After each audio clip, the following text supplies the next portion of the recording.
Ne méprisez jamais les hommes. Ne regarde pas ta vie pour juger un homme, tu n'es pas Dieu. Ne te moque jamais d'un vase brisé dans les mains d'un potier. Ne te moque jamais d'un vase brisé dans les mains d'un potier. Tu ne sais pas ce qui va devenir un vase d'or. Si tu pouvais regarder Pierre en train de renier Jésus, quel futur tu allais lui donner? Tu allais dire zéro, il n'y a rien ici. Mais Jésus voyait, même derrière le reniement, que cet homme sera prêt à mourir pour moi. Il n'a pas pu mourir pour moi parce qu'il n'avait pas le Saint-Esprit. Quand il aura le Saint-Esprit, Pierre mourra pour moi. Il m'aime beaucoup mais il n'a pas la force. Je lui donnerai la force. Ne te moque pas d'un homme qui est tombé dans le péché. Ne te moque pas d'un homme de Dieu qui est tombé dans le péché comme nous faisons maintenant à Kinshasa. Tu ne connais pas quand est-ce qu'il va se repentir et c'est que Dieu va lui dire. Vous aimez les épîtres de Pierre? Mais Pierre a renié son maître. Il a dit qu'il ne le connaît pas. Ne te moque pas d'un frère qui traverse des moments difficiles. Tu ne connais pas son histoire avec Dieu. Ne te regarde pas pour juger un homme. Il se peut qu'il sera plus grand que toi.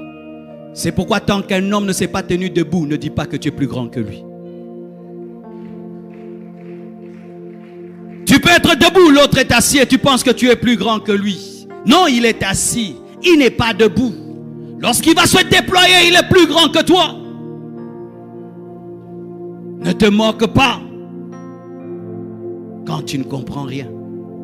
Et même si tu comprends, il y aura toujours des choses que tu ne comprendras pas. Ils se sont moqués de Jephthé parce qu'il avait de mauvaises origines. Mais ce qu'ils ne savaient pas, c'était lui leur juge. C'était leur roi. Parce qu'en ce temps-là, Dieu n'établissait pas encore des rois, c'était des juges. Celui qui était le fils de la prostituée, c'est lui que Dieu avait choisi pour les sauver, les protéger, les défendre. Mais ils l'ont jugé selon des hommes.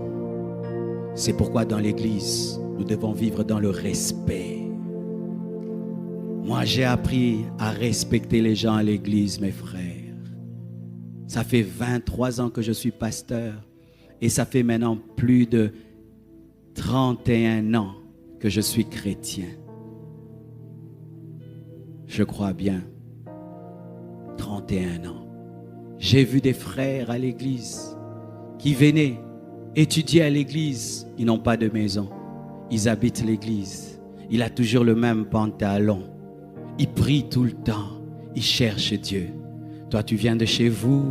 Tu as papa, maman. Et tu le regardes. Mais il prie Dieu de tout son cœur. Aujourd'hui, ils sont dans le monde entier. Ils influencent la terre. Ils ont tout ce dont ils ont besoin. Les choses qu'ils demandaient à Dieu dans le secret, Dieu entendait, Dieu leur a donné.